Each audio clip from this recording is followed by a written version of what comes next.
Hello friends, અહીંયા એક ચિત્ર આપેલું છે કે જેમાં એક્સ વાય સમતલમાં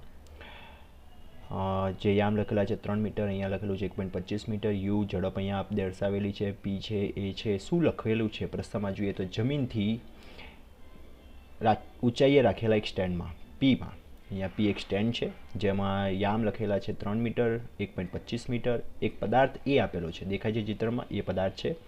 ટી બરાબર 0 સમયે આ જે પી છે સ્ટેન્ડ તે ધન એક્સ દિશામાં ગતિ કરવાનું શરૂ કરે છે અને તે જ સમયે ઉગમ બિંદુ પરથી એક પથ્થરને ફેંકવામાં આવે છે, પ્રક્ષિપ્ત કરેલો છે. હવે યુ વિશે બીજી કોઈ માહિતી નથી, કેટલો વેગ છે, તેનું મૂલ્ય, તેની દિશા વિશે કશી માહિતી નથી. જમીન પર સ્થિર ઉભેલો એક વ્યક્તિ આને નિરીક્ષણ કરે છે. 45નો ખૂણો બનાવતી દિશામાં પથ્થર અધો દિશાની ગતિ દરમિયાન પદાર્થ એ સાથે અથડાય છે.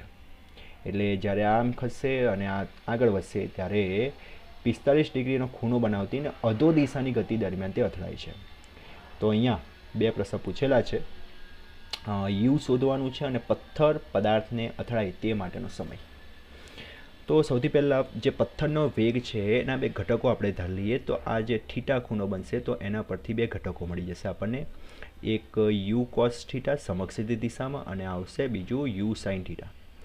હવે પથ્થર જે ગતિ કરશે એમાં સમય કેટલો લાગશે જ્યારે અથડાશે એ નથી આપેલું, આપણે ધાર લઈશું કે ધારો કે ટી સમય પછી અથડાય છે તો ટી સમયમાં આ જે સ્ટેન્ડ છે એ તેને તે સ્થાન પર નથી, એક્સ દિશામાં આગળ ખસી જશે. એટલે એનો મતલબ એક્સ યામ એનો બદલાશે, વાય યામ નહીં બદલાય, વાય યામ રહેશે અચળ. ઓકે, તો ધારો કે ટી સમય પછી અથડાય છે તો ટી સમય પછીની વાત કરવામાં આવે તો સ્ટેન્ડ માટે હું એવું કહી શકું, સ્ટેન્ડ પી માટે જેનો વાય યામ છે અચળ રહેશે, જ્યારે એક્સ યામ જો આપણે લખીએ તો એવું કહી શકાશે 3 વત્તા 3માં કેટલુંક ઉમેરાઈ જશે અને કેટલું, તો એનો માટે પ્રવેગી ગતિ છે. તમને આપેલું છે કે પ્રવેગ સાથે ગતિ કરે છે, સ્ટેન્ડ જે ગતિ કરે છે એ પ્રવેગ સાથે છે. તો પ્રવેગી ગતિ છે, ટી સમયમાં કાપેલું અંતરનું સૂત્ર લાગી જશે, શરૂઆતનો વેગ એનો 0, તો આવશે 1/2 એ ટી સ્ક્વેર. ઓકે, આમાં એની કિંમત 1.5 મૂકી શકાય, 3 વત્તા 0.75 ગુણાકારમાં ટી સ્ક્વેર. એવી રીતે વાય યામ બદલાશે ને, કારણ કે વાય દિશામાં સ્ટેન્ડની કોઈ ગતિ નથી, તો વાય યામ એનું એ જ રહેશે 1.25 મીટર. ઓકે, હવે આપણે વાત કરીએ પથ્થરની, કે જે પથ્થર ફેંકવામાં આવે છે, પ્રક્ષિપ્ત ગતિ છે એની, ટી સમય પછી એના જે યામ આવશે, ઓકે, એ કેટલા મળશે એની પણ ચર્ચા કરી લઈએ. તો એના પણ યામ આટા જ થવાના એક્સ અને વાય. તો એક્સ અને વાયની કિંમત આપણે પથ્થર માટે ઉપયોગમાં લઈશું. તો પથ્થર માટેની વાત કરીએ તો એમાં બે પ્રકારની ગતિ આવશે, સમક્ષિતિ દિશામાં અને શિરોલંબ દિશામાં. જો સમક્ષિતિ દિશાની વાત કરીએ તો સમક્ષિતિ દિશા માટે હું એવું કહી શકું કે જે વેગ આવશે યુ કોસ થીટા બરાબર કહી શકાશે એક્સના છેદમાં લીધેલો સમય. એક્સની કિંમત આ લઈ શકું છું મેં 3 વત્તા 0.75 ટી સ્ક્વેર બાય ટી. અને શિરોલંબ દિશાની વાત કરીએ તો શિરોલંબ દિશામાં વેગ થઈ જશે યુ સાઇન 60 અને એના માટે વાયનું સમીકરણ લખવું પડશે, વાય બરાબર આવી રીતે યુ સાઇન થીટા ટી, બીજા નંબરનું સમીકરણ લાગશે -1/2 જી ટી સ્ક્વેર. ઓકે, આના પરથી યુ સાઇન થીટાને સૂત્રનો કરતા બનાવીએ તો વાયની કિંમત 1.25 છે, 1.25 વત્તા 1/2 જી ટી સ્ક્વેર, જેની કિંમત પ્રશ્નમાં કીધી છે 10 લઈ શકો છો. તો આ થઈ જશે 5 ટી સ્ક્વેર, છેદમાં થઈ જશે ટી. તો અહીંયા યુ કોસ થીટા અને યુ સાઇન થીટા એટલે કે બે ઘટકો મળી જશે. બીજું તમને એવું આપેલું છે કે અથડામણ વખતે અધો દિશાની ગતિ છે અને 45નો ખૂણો બનાવે છે. તો 45નો ખૂણો બને તો એના બે જે ઘટકો પડશે સમક્ષિતિજ અને શિરોલંબ દિશામાં, બરાબર, એક ઘટક શિરોલંબ દિશામાં, બીજો ઘટક સમક્ષિતિ દિશામાં. તો બંને ઘટકો સમાન મૂલ્યના હોવા જોઈએ તો જ 45નો ખૂણો બનશે. એનો મતલબ કે હવે બંને ઘટકોને સરખાવી દેવાના છે. ટી સમય પછી વેગના ઘટકો, તો ટી સમય પછીના જે વેગ આવશે એ સમક્ષિત દિશા માટે તો આનો હાથ થશે વેગ, સમક્ષિતિ દિશા માટે એ તો બદલાવાનું નથી, વી એક્સ બરાબર શરૂઆતનો જે હોય એ જ લાગે. જ્યારે શિરોલંબ માટે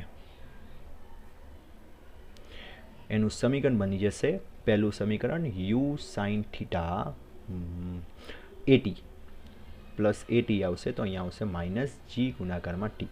બીજું કે આ જે શિરોલંબ દિશાનો ઘટક છે માઇનસ આવશે, કારણ કે અધો દિશાની ગતિની વાત થઈ રહી છે. ઓકે, તો બંનેના આપણે સરખાવી દેવાના છે. તો બંને ઘટકો જ્યારે, કારણ કે 45નો ખૂણો બને છે, થીટા બરાબર 45 હોવાથી બંને ઘટકો સરખા થઈ જશે, એટલે કે વી એક્સ બરાબર માઇનસ વી વાય બંને સરખાવી દેવાના છે. મૂકી દઈએ તો વી એક્સ બરાબર છે આપણી જોડે યુ કોસ થીટા અને minus U sine theta plus GT. Okay, minus મેં અંદર લગાવી દીધું છે. હવે યુ કોસ થીટા અને યુ સાઇન થીટા આપણે મેળવેલા છે, અહીંયા મૂકી દઈશું તો આપણને ટી મળી જશે.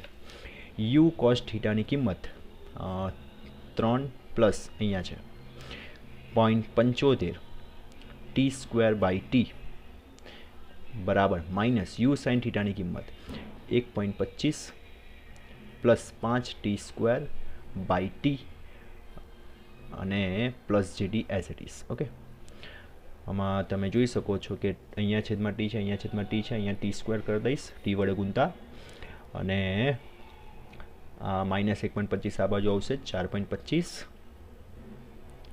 બરાબર આ થઈ જશે પ્લસ જીટી સ્ક્વેર. ઓકે, અને આ પણ પેલી બાજુ જશે ઓછા 0.75 થઈ જશે, 5 ઓછા 5 ને પ્લસ 0.75 ના માઇનસ, એટલે આવશે માઇનસ 5.75 ટી સ્ક્વેર. ઓકે, ભૂલ તો નથી. બરાબર, જીની કિંમત આપણે મૂકી દઈએ 10માંથી 5.75 જાય એટલે આવશે 4.25 ટી સ્ક્વેર, અને આના પરથી 4.25 કેન્સલ, તો ટી બરાબર જવાબ આવી જશે 1 સેકન્ડનો સમય. તો આ જે ટી બરાબર 1 સેકન્ડ મળ્યો એ જે પ્રશ્ન પૂછેલો છે એમાં બીજા નંબરના પ્રશ્નનો જવાબ છે. બીજું અહીંયા શોધવાનું છે સદિશ યુ. સદિશ યુ એટલે કે શરૂઆતનો વેગ, જેમાં બે ઘટકો છે યુ કોસ અને યુ સાઇન. હવે યુ કોસ અને યુ સાઇન આપણે અહીંયા લખેલા પણ છે. આમાં ટીની કિંમત આપણે મૂકી દઈશું, ટી બરાબર 1 સેકન્ડ અહીંયા મળેલા છે, તો એ બંને ઘટકો અહીંયા લખી શકીએ છીએ આપણે.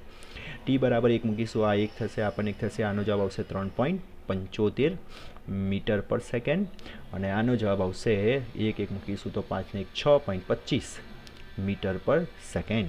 તો સદિશ યુ લખી શકાશે પહેલા પ્રશ્નનો જવાબ 3.75 એક્સ દિશામાં આઈ કેપ અને 6.25 જે કેપ મીટર પર સેકન્ડ એકમ સાથે આ જવાબ થશે. આ બંને જવાબ થઈ ગયા છે. આ સદિશ યુ છે અને સમય પહેલાં આપણને મળી ગયો છે, તો બંને જવાબ છે. Thank you.